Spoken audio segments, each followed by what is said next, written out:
Beginning this hour on the federal campaign trail, where heated protests have now escalated to violence. Demonstrators targeted Liberal Leader Justin Trudeau at a stop in London, Ontario yesterday.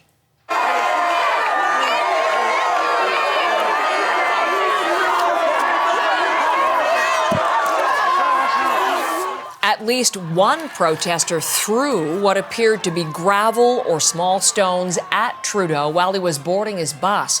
The Liberal leader told reporters afterwards he was, in fact, hit, but was okay. That stop in London is just the latest where Trudeau has faced angry demonstrators. Janice McGregor begins our coverage this morning. She's in Ottawa looking at these demonstrations. We've seen a lot of concern about these during the campaign so far. What do we know about these latest protesters, Janice? Well, there are a lot of reasons why people might come out to see Trudeau. A lot of reasons why people could be angry. You know, the reasons are as individual as each person in that crowd. But when behavior like this does escalate, people have questions about whether it is centrally organized, whether there's some kind of financing. When you hear that there are protesters who fly from one province to another to dog Trudeau events, as we had earlier in the campaign. People also wonder about foreign interference. We've heard warnings about the possibility of this happening in Canada, where foreign actors are seeking to disrupt or create chaos, in an otherwise peaceful process. However, last night, speaking to our colleagues on Power and Politics, Evan Balgord, who is the executive director of the Canadian Anti-Hate Network, said that in his opinion, what we're seeing happening here is something that is more organic and more grassroots. Take a listen. There isn't like one big organization that's organizing this stuff, nor is there any big money behind them. We know that there are groups of people who kind of share conspiratorial beliefs around COVID, including many of them who are part of Canada's racist right, which is kind of entirely embedded within that movement now. And they're kind of following the Prime Minister on his tour around the country. So is this all about COVID? Well, you saw in some of those pictures signs and T-shirts for the People's Party of Canada. They have been part of a lot of the crowds we've started to see. My colleague Hannah Thibodeau, yesterday, she is traveling with Justin Trudeau's campaign. She spoke to a PPC candidate in London, Ontario, where the gravel throwing happened. That candidate's name is Chelsea Hillier. And she said that these crowds should not be dismissed as just people who are angry about COVID measures. Take a listen. Anti-masker, anti-vaxxer, it is nonsense. It is absolute and complete nonsense. We're anti-Trudeau.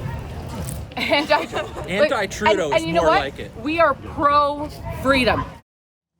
We'll talk to Hannah about this very thing in just a few minutes, as a matter of fact, this hour, Janice. But in the meantime, what are we hearing from other party leaders about what happened? Well, you might remember at the end of the second week of the campaign, Conservative leader Erin O'Toole was forced to kick out some volunteers in a local Conservative campaign after they showed up in Conservative Party T-shirts at what was to have been an outdoor rally in Bolton, Ontario. People were trying to intimidate Liberal supporters there. Eventually, they had to call that off because that crowd was deemed too dangerous. Again, last evening, O'Toole on Twitter was condemning these latest actions. He said in the strongest terms possible that political violence is never justified, and he said our media must be free from intimidation, harassment, and violence. Jagmeet Singh also speaking out on Twitter last night, saying it's never acceptable to throw things at anyone, ever, no matter how angry you are.